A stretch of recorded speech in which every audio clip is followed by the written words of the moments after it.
Now parts के बाद हमारे हैं वॉल ऑफ स्टमक। स्टमक की वॉल्स देखेंगे कि उसकी कितने लेयर्स हैं, कौन सी लेयर्स हैं, उनके क्या नाम है, वहाँ पर कौन से स्ट्रक्चर्स मौजूद हैं। ठीक है, तो स्टमक की अगर हम वॉल देखें तो स्टमक की वॉल के हमें 4 लेयर्स मिलती हैं। कितनी लेयर्स हैं स्टमक वॉल की? 4 लेयर्स। पहले हम उसी तरह से नाम लिखेंगे, फिर हम वन बाय वन डिस्कस करेंगे। ठीक है, फर्स्ट लेयर, यहाँ हम इनसाइड टू आउटसाइड मूव कर रहे हैं। जो हम फर्स्ट लेयर लिखेंगे वो सबसे अंदर वाली लेयर होगी, इनर मोस्ट लेयर। तो फर्स्ट लेयर है, इसे हम कहते हैं म्यूकोजा। फर्स्ट लेयर का नाम है म्यूकोजा, ये सबसे अंदर वाली लेयर है। ठीक है, जो स्टमक के कैविटी को लाइन कर रही है। नंबर 2 है म्यूकोजा के बाद आता है सब म्यूकोजा। सब मीन्स ब्लो, नीचे। तो म्यूकोजा के नीचे जो लेयर होगी इसे हम कहेंगे सब म्यूकोजा। नेक्स्ट आ जाओ नंबर 3। नंबर 3 है मस्कुलरिस एक्सटर्ना। मस्कुलरिस नाम से पता चल रहा है यहाँ पर क्या होगा, मसल्स होंगे एक्सटर्ना। मस्कुलरिस एक्सटर्ना के बाद जो लेयर है इसे हम कहते हैं सिरोजा। सिरोजा कहाँ पर होगी? आउटर मोस्ट, जो स्टमक को बाहर से कवर कर रही होगी जो लेयर, उसे हम कहेंगे सिरोजा। ठीक है, तो ये समझ आ गया हम इनसाइड से आउटसाइड मूव कर रहे हैं। फर्स्ट लेयर पे अब हम आ जाते हैं म्यूकोजा। म्यूकोजा क्या है? Inner most lining of stomach. Lining of stomach. हमारा पूरा जीआईटी, हमारा पूरा डाइजेस्टिव सिस्टम, उसकी इंटरनल लाइनिंग को हम कहते हैं म्यूकोजा। उसकी जो कवरिंग है, जो उसकी लाइनिंग है, उसको हम कहते हैं म्यूकोजा। ठीक है, म्यूकोजल लाइनिंग है हमारे जीआईटी में। अब स्टमक की अगर हम ख़ास बात करें तो यहाँ पर जो म्यूकोजा है ये थिक है। थिक होने की वजह क्या है? यहाँ पर क्या सिक्रीट हो रहा है? Hydrochloric acid. तो हाइड्रोक्लोरिक एसिड से स्टमक वॉल्स को बचाने के लिए यहाँ पर जो म्यूकोजा की लाइनिंग है वो कैसी है? थिक है as compare to other parts. ठीक है, यहाँ हमने बात कर ली थिक है। इसके अलावा म्यूकोजा में हमें ग्लैंड्स मिलते हैं। क्या मिलते हैं? ग्लैंड्स। स्टमक में हमने बात की है, हाइड्रोक्लोरिक एसिड रिलीज़ होता है, डिफरेंट एंजाइम्स रिलीज़ होते हैं। ठीक है, सिक्रीशंस रिलीज़ होती हैं। वो कहाँ से रिलीज़ होती हैं? ग्लैंड से रिलीज़ होती हैं। ठीक है, कोई भी सिक्रीशन होगी वो कहाँ से रिलीज़ होगी? उसको रिलीज़ करने वाला कोई ग्लैंड होगा। तो ये ग्लैंड स्टमक में कहाँ मौजूद है? किस लेयर में मौजूद है? म्यूकोजा में मौजूद है। स्टमक में जो भी सिक्रीशंस आ रही हैं वो कहाँ से आ रही हैं? म्यूकोजा में मौजूद ग्लैंड से आ रही हैं। ठीक है, ये समझ आ गया। म्यूकोजा के बाद जो नेक्स्ट लेयर है वो है सब म्यूकोजा। सब म्यूकोजा एक कनेक्टिव टिश्यू है। क्या है? Connective tissue. जब भी कनेक्टिव टिश्यू होता है उसमें क्या मौजूद होता है? उसमें ब्लड वेसल्स मौजूद होती हैं, उसमें नर्व्स मौजूद होती हैं। इसी तरह से यहाँ पर भी है।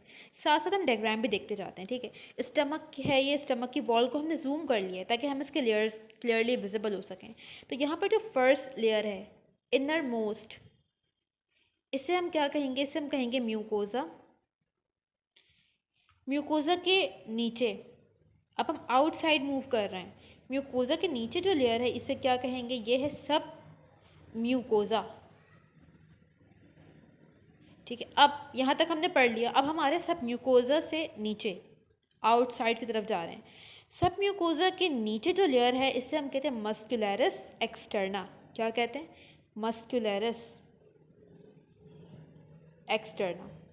मस्कुलरिस एक्सटर्ना में क्या मौजूद होंगे? मसल्स मौजूद होंगे। कौन से मसल्स मौजूद होंगे? Smooth muscles. ठीक है, मसल्स कौन से? Smooth muscles. इन मसल्स की कई लेयर्स होती हैं। कहीं पर 2 लेयर्स होती हैं मसल्स की, कहीं पर 3 लेयर्स होती हैं। तो यहाँ पर भी हमें कुछ जगहों पे 3 लेयर्स मिलती है मसल की। कौन सी लेयर है? एक है inner most layer. Inner most layer. Number 2 है मिडिल लेयर। उसके बाद है आउटर। Inner, middle, outer. यहाँ पर जो मसल्स मौजूद हैं हर लेयर में उनकी अरेंजमेंट डिफरेंट है। हर लेयर में मसल फाइबर की अरेंजमेंट डिफरेंट होगी। जो इनर लेयर है मस्कुलरिस एक्सटर्ना की, ठीक है, मस्कुलरिस एक्सटर्ना की जो इनर लेयर है, यहाँ पर जो मसल्स होंगे ना, इसके फाइबर्स किस तरह से अरेंज होंगे? ये अरेंज होंगे ऑब्लीक मैनर में। ऑब्लिक, ऑब्लिक मतलब इस तरह से ट्रांसवर्सली, ठीक है। उसके बाद जो लेयर है वो है मिडल लेयर। मिडल लेयर के जो फाइबर्स हैं, मसल फाइबर, ये अरेंज होंगे सर्कुलर, यहाँ पर सर्कुलर मसल्स मौजूद हैं। इसके बाद अगर हम आउटर एरिया पर जाएं तो आउटर जो मसल की लेयर है वहाँ पर लॉन्गिट्यूडनल मसल्स हैं, लॉन्गिट्यूडनली फाइबर्स अरेंज हैं। डायग्राम में अगर हम देखें तो यहाँ पर देखो, फर्स्ट लेयर जो है मस्कुलरिस एक्सटर्ना की, यहाँ पर जो मसल फाइबर है वो ऑब्लिकली अरेंज है, तो ये इनर लेयर हो गई। इनर के बाद अगर हम बाहर की तरफ आएंगे तो ये मिडल लेयर हो गई और ये आउटर लेयर हो गई जहाँ पर फाइबर्स लॉन्गिट्यूडनली अरेंज हैं। मस्कुलरिस एक्सटर्ना के बाद जो लेयर आएगी इसे हम कहते हैं सिरोजा। सिरोजा क्या है? आउटर मोस्ट लेयर है ऑफ स्टमक वॉल। इसका काम ये होता है कि ये स्टमक को कवर करती है, पूरे स्टमक पे ये मौजूद होगी तो ये स्टमक को कवर करेगी और ये एक लुब्रिकेटिंग मटेरियल सिक्रीट करती है, एक फ्लूइड लाइक मटेरियल सिक्रीट करती है, जिसकी वजह से क्या होता है कि जब स्टमक कॉन्ट्रैक्ट होता है और रिलैक्स होता है तो फ्रिक्शन रिड्यूस होता है। तो ये हमने वॉल ऑफ स्टमक को डिस्कस कर लिया जिसकी हमने 4 लेयर्स पढ़ी, म्यूकोजा, सबम्यूकोजा, मस्कुलरिस एक्सटर्ना और सिरोसा।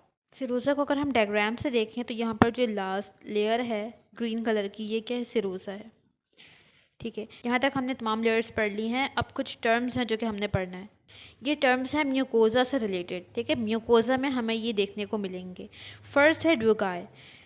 देखो, जब स्टमक कॉन्ट्रैक्टेड होता है, ठीक है, अभी स्टमक एम्प्टी है, उसमें फूड नहीं है, स्टमक कैसा है? अभी कॉन्ट्रैक्टेड है। तो जब स्टमक कॉन्ट्रैक्टेड होता है तो स्टमक का जो म्यूकोजा है वो फोल्डेड कंडीशन में होता है। यहाँ पर अगर हम देखें स्टमक कॉन्ट्रैक्टेड है तो यहाँ पर जो म्यूकोजा होगा, जो इंटरनल लाइनिंग होगी स्टमक की, ये इस तरह से फोल्ड्स बनाए हुए होंगे। यहाँ पर फोल्ड्स की फॉर्म में म्यूकोजा होगा, स्मूथ सरफेस नहीं होगा स्टमक का। कैसा होगा? इसमें फोल्ड्स होंगे, म्यूकोजल फोल्ड्स। इन्हीं फोल्ड्स को हम कहते हैं ड्यूगाई। ड्यूगाई क्या है? Mucosal folds. कब मिलेगा? कॉन्ट्रैक्टेड स्टमक में मिलेगा। जब स्टमक में फूड आ जाएगा तो स्टमक क्या हो जाएगा? स्टमक डिस्टेंड होगा। जब स्टमक डिस्टेंड होगा तो ये ड्यूगाई डिसअपियर हो जाएंगे, जो म्यूकोजल फोल्ड्स से वो ओपन हो जाएंगे और स्टमक डिस्टेंडेड हो जाएगा। तो कॉन्ट्रैक्टेड स्टमक में हमें ये म्यूकोजल फोल्ड्स, जिसे हमने ड्यूगाई कहा है, ये हमें देखने को मिलेंगे। लेकिन जब स्टमक डिस्टेंडेड होगा, जिस स्टमक में जब फूड होगा, उस वक्त ये ड्यूगाई डिसअपियर हो जाएंगे। नेक्स्ट है गैस्ट्रिक पिट।